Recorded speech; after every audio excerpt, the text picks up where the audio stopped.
የመጨረሻው ሐሳብ ምንድነው? በመስቀሉ ያገኘነው ነፃነት ምንድነው? ኢየሱስ ጌታ ነው። ዛሬ በጌታ ቤት ብዙ የቆየን ሰዎች ልንኖር እንችላለን። ወንጌልን እንዴት ነው የሰማነው? ወንጌል ወደኛ ሲመጣ እንዴት ነው የነገሩን?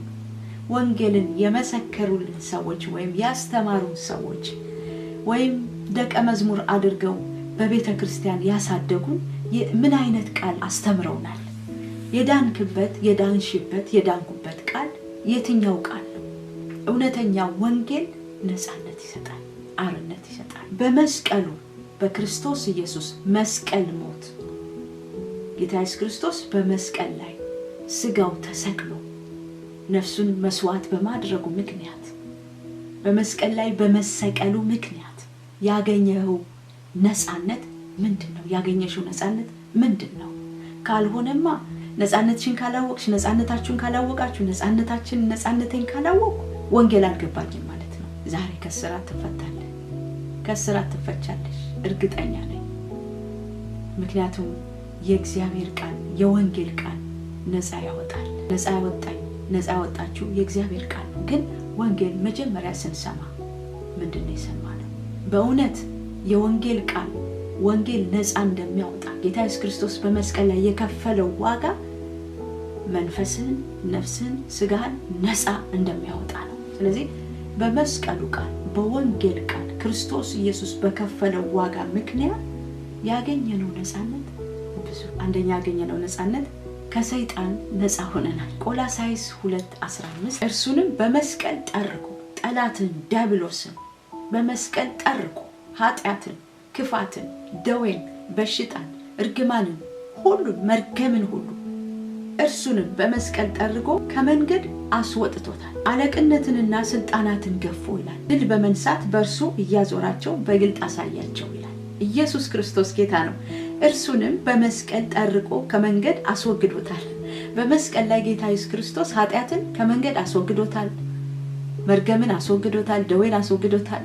ባለመታዘዝ ምክንያት የመጣብንን ነገር በሙሉ መርገማችንን ሁሉ ከመንገድ አስወግዶታል። ግን ዋናው ሰይጣን ነው።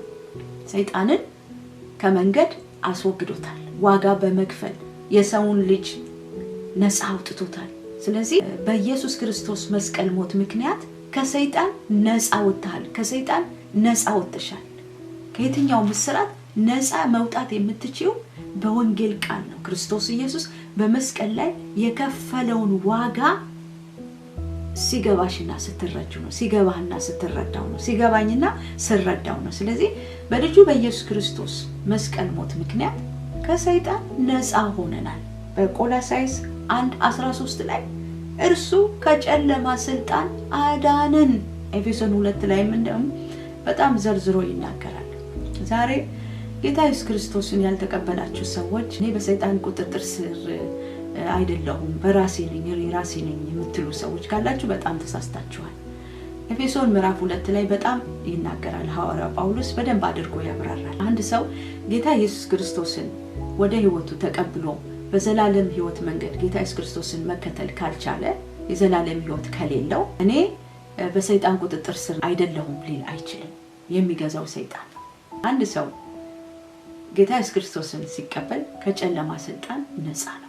ምክንያቱም ጌታ ኢየሱስ ክርስቶስ በመስቀል ላይ ሰይጣንን ከመንገድ አስወግዶታል። ስራውን ሁሉ አስወግዶታል። ኃጢአትን፣ ሞትን፣ እርግማንን፣ ደዌን፣ ጭንቀትን፣ በቃ ክፋትን ሁሉ በመስቀል ላይ ዋጋ ስለከፈለ ከመንገድ ጠርጎ አስወጥቶታል። ሰይጣንንም አባሮታል። ምክንያቱም ጌታ ኢየሱስ ክርስቶስን ስንቀበል ከሰይጣን ነፃ ነን። ከጨለማ ስልጣን አድኖሃል። ይህንን ልናውቅ ይገባል። ክብር ለእግዚአብሔር ይሁን። ለዚህ ነው እባብና ጊንጡን ትረግጡ ዘንድ በጠላት ኃይል ሁሉ ላይ ስልጣንን ሰጥቻቸዋለሁ፣ የሚጎዳችሁ ምንም የለም ይላል። ጌታ ኢየሱስ ክርስቶስ ሰይጣንን በመስቀል ሞቱ ምክንያት ከመንገድ ላይ አስወግዶታል፣ ነፃ ወጥተናል። ስለዚህ በመስቀሉ ምክንያት ያገኘነው ነፃነት አንደኛ ከሰይጣን ነፃ ሆነናል። ወደ ፍቅሩ መንግስት ስንገባ የእግዚአብሔር ልጆች ስንሆን ከቃሉና ከመንፈሱ ስንወለድ የዘላለምን ህይወት ስናገኝ ወደ መንግስቱ ስንቀላቀል ያን ጊዜ ከጨለማ ስልጣን ነፃ ወጥተናል። ሁለተኛ ካለፈ ኃጢአታችን ነፃ ሆነናል። ጌታን ኢየሱስ ክርስቶስን እስክንቀበል ድረስ ከነበረው ኃጢአት ካለፈ ኃጢአት ነፃ ወጥተናል። ዮሐንስ 8:36 ላይ እንግዲህ ልጁ አርነት ቢያወጣችሁ በእውነት አርነት ትወጣላችሁ ይላል። እንግዲህ ልጁ ማለትም ጌታ ኢየሱስ ክርስቶስ በመስቀል ላይ በከፈለው ዋጋ ምክንያት አርነት ቢያወጣችሁ ብታምኑ በእውነት አርነት ወይም ነፃነት ታገኛላችሁ ይላል። ካለፈው ኃጢአት አርነት እንወጣለን በደሙ አማካኝነት ጌታ ኢየሱስ ክርስቶስ በመስቀል ላይ በከፈለው ዋጋ ምክንያት ማለት ነው። ቆላስይስ 2:13 ላይ እናንተም በበደላችሁና ስጋችሁን ባለመገረዝ ሙታን በሆናችሁ ጊዜ ከእርሱ ጋር ሕይወትን ሰጣችሁ፣ በደላችሁን ሁሉ ይቅር አላችሁ፣ በእኛ ላይ የነበረውን የሚቃወመንንም በትእዛዛት የተጻፈውን የዕዳ ጽሕፈት ደግሞ ደመሰሰው ይላል። ኃጢአታችንን ደመሰሰው። በሕግ ምክንያት ሕግን መፈጸም አልቻለም። ነገር ግን ጌታ ኢየሱስ ክርስቶስ ኃጢአታችንን ሁሉ ደመሰሰው። በበደላችን ምክንያት ሙታን ነበርን። ኤፌሶን 2 እንደዛ ነው የሚናገረው። በበደላችን ምክንያት በሰይጣን ቁጥጥር ስር ነበርን ይላል። አሁን ግን ከዛ ነፃ ወጥተናል። ከሰይጣን ነፃ ወጥተናል። ካለፈው ኃጢአት ነፃ ወጥተናል። ክብር ለእግዚአብሔር ይሁን። ኃጢአታችንን ተናዘን በደሙ ታጥበን ነው ክርስቶስ ኢየሱስን የግል መድኃኒታችን ያደረገ። ካሁን ኃጢአት ነፃ መሆን ሶስተኛው ይሄ ነው። ሮሜ 6:14 ላይ ኃጢአት አይገዛችሁምና ከጸጋ በታች እንጂ ከሕግ በታች አይደላችሁም።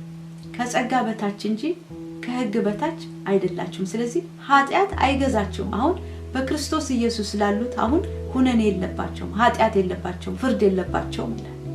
ምክንያቱም አሁን ለሰራ ነው ኃጢአት አሁን በክርስቶስ ኢየሱስ ደም ታጥበን መንጻት እድል አግኝተናል።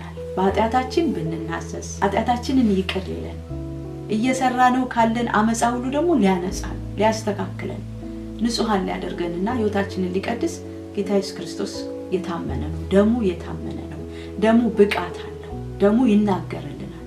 ኢየሱስ ክርስቶስ ጌታ ነው። ስለዚህ በደሙ በኢየሱስ ክርስቶስ መስቀል ሞት ምክንያት በመስቀሉ ስራ ምክንያት ጌታ ኢየሱስ ክርስቶስ ዋጋ በመክፈሉ ምክንያት በዚህ ትልቅ ዋጋ ምክንያት ከሰይጣን ነፃ ነን።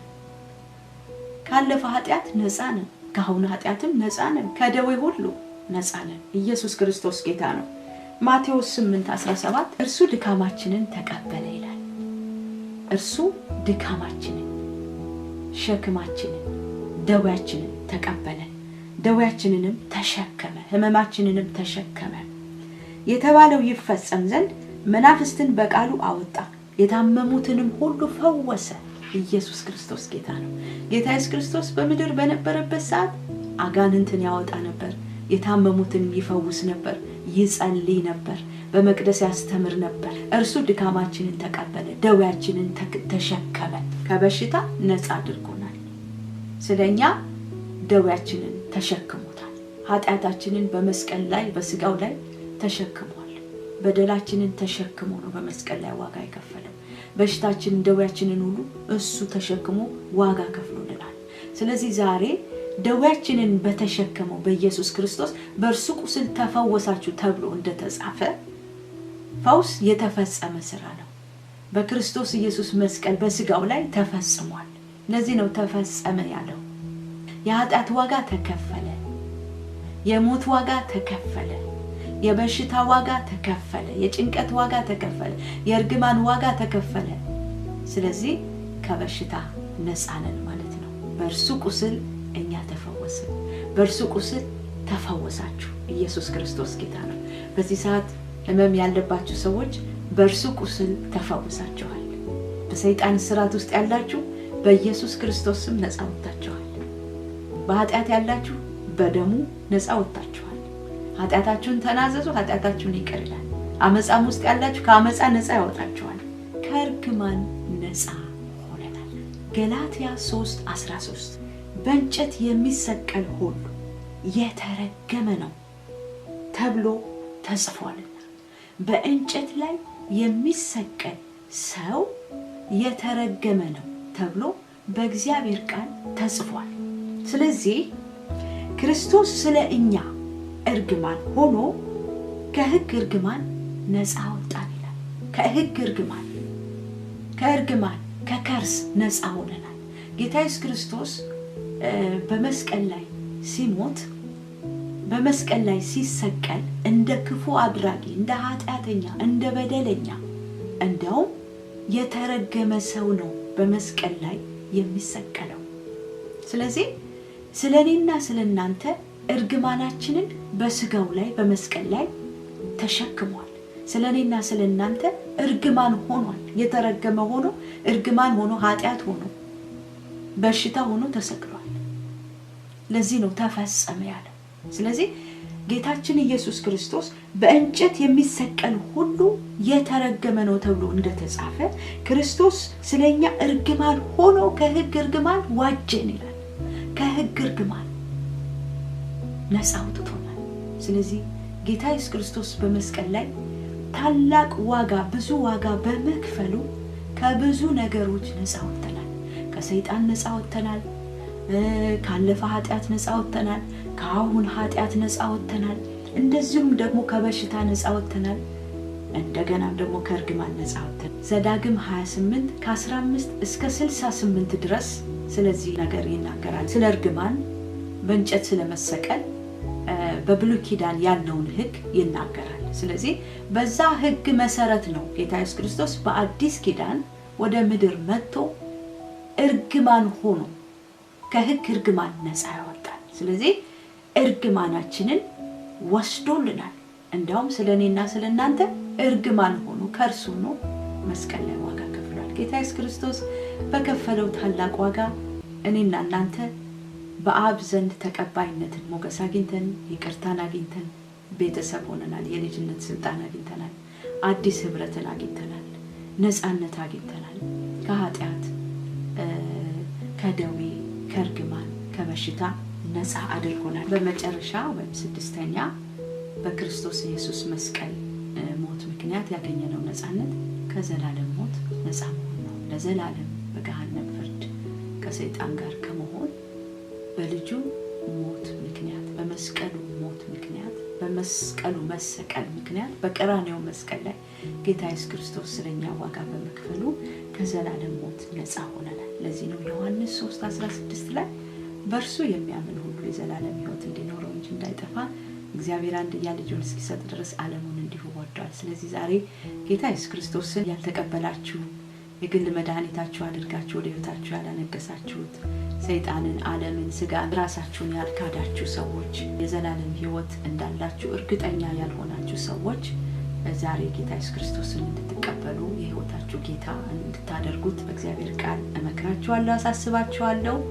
ጌታ ኢየሱስ ክርስቶስን ብትቀበሉ ከሰይጣን ነፃ ትሆናላችሁ፣ ከበሽታ ነፃ ትሆናላችሁ። ከዘላለም ሞት ፍርድ ዋናው እሱ ነው።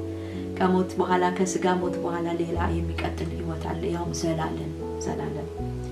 ዘላለምን እንዴት ነው የምኖረው ብላችሁ እንድታስቡ ዛሬ ጠይቃችኋለሁ። ምክንያቱም የሰማሁትን ከእግዚአብሔር ዘንድ የተቀበልኩትን የወንጌል አደራነት ባለ አደራነት መወጣት ስለምፈልግ ነው። የሰማሁት የዳንኩበትን የምስራች ቃል ለእናንተ ደግሞ የመናገር ግዴታ ስላለብኝ ነው። የሰማሁት ያዳነኝ ቃል ለእናንተም ሕይወት እንዲሆንላችሁ ደግሞ እመኛለሁ፣ ፈልጋለሁ። ዛሬ ጌታ ኢየሱስ ክርስቶስን ወደ ሕይወታችሁ ብትቀበሉት በዮሐንስ ወንጌል 3:16 እንደገና ዮሐንስ ወንጌል 1:12 ላይ የተጻፈውን ቃል አምናችሁ ብትጸልዩ ብትቀበሉ ከዘላለም ሞት ወይም ከዘላለም ፍርድ ከቁጣው ከኩነኔ ነፃ ትሆናላችሁ። ጌታ ኢየሱስ ክርስቶስ በመስቀል ላይ በከፈለው ዋጋ ምክንያት መስቀሉ የእግዚአብሔር ዘላለማዊ ፍቅርና የእግዚአብሔር ዘላለማዊ ፍርድ ፍቅሩና ፍርዱ የተገናኙበት ቦታ ነው። ሮሜ 5:8 እስከ 11 አንብቤ እጨርሳለሁ። ነገር ግን ገና ኃጢአተኞች ሳለን ክርስቶስ ስለኛ ሞቷልና እግዚአብሔር ለኛ ያለውን የራሱን ፍቅር ያስረዳል። ይልቁንስ እንግዲህ አሁን በደሙ ከጸደቅን በእርሱ ከቁጣው እንድናለን። ጠላቶች ሳለን ገና ጠላቶች ሳለን ከእግዚአብሔር ጋር በልጁ ሞት ካስታረቀን ይልቁንም ከታረቅን በኋላ በሕይወቱ እንድናለን። ጠላቶች ሳለን ወዶን ሞተልን፣ አስታረቀን። እንደገና ደግሞ በሞቱ ይልቁንም ከታረቅን በኋላ በሕይወቱ እንድናለን።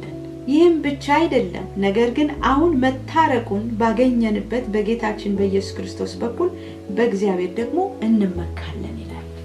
እግዚአብሔር የሚያስመካ አምላክ ነው። መስቀሉ የሚያስመካ አምላክ ነው። ኢየሱስ ክርስቶስ ጌታ ነው። በመስቀል ላይ ዋጋ የከፈለልን ጌታ ኢየሱስ ክርስቶስ በእርሱ እንድንመካ፣ በሱ ጽድቅ እንድንመካ፣ በደሙ እንድንመካ። መስቀሉ የታሪክ ማዕከል ነው፣ ዋና ነው። የወንጌላችን የደህንነታችን ማዕከል ነው። ጌታ ኢየሱስ ክርስቶስ በመስቀል ላይ ዋጋ ባይከፍልልን የዘላለም ሕይወት አይኖረንም ነበር። ለዘላለም ከእግዚአብሔር ጋር መታረቅ አንችልም፣ ይቅርታ ማግኘት አንችልም፣ ከኩነኔ ከፍርድ ከዘላለም ሞት ማምለጥ አንችልም። አሁን ግን በልጁ በኢየሱስ ክርስቶስ ከታረቅን በሕይወቱ ደግሞ የበለጠ እንድናለን። ስለ መስቀሉ ስራ፣ ስለ ጌታችን ኢየሱስ ክርስቶስ መስቀል የመዳን ቃል፣ የወንጌል ቃል በደንብ መረዳት እንዲኖረን በዚህ ትምህርት ውስጥ ያሉትን ጥቅሶች ሙሉ ምዕራፉን እንድታነቡት ጋብዛችኋለሁ። ጌታ ኢየሱስ ክርስቶስ ይባርካችሁ።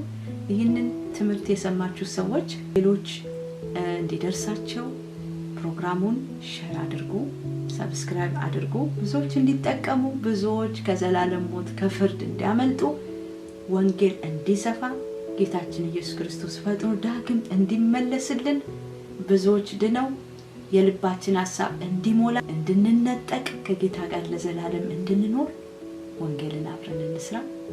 እግዚአብሔር አብዝቶ ይባርካችሁ። ሰላም ሁኑ። እህታችሁ ምህረት ነኝ ከሳሌም ደጆች ዓለም አቀፍ ቤተክርስቲያን ከስቶክሆልም ስዊድን ነው። ጌታ ኢየሱስ ይባርካችሁ።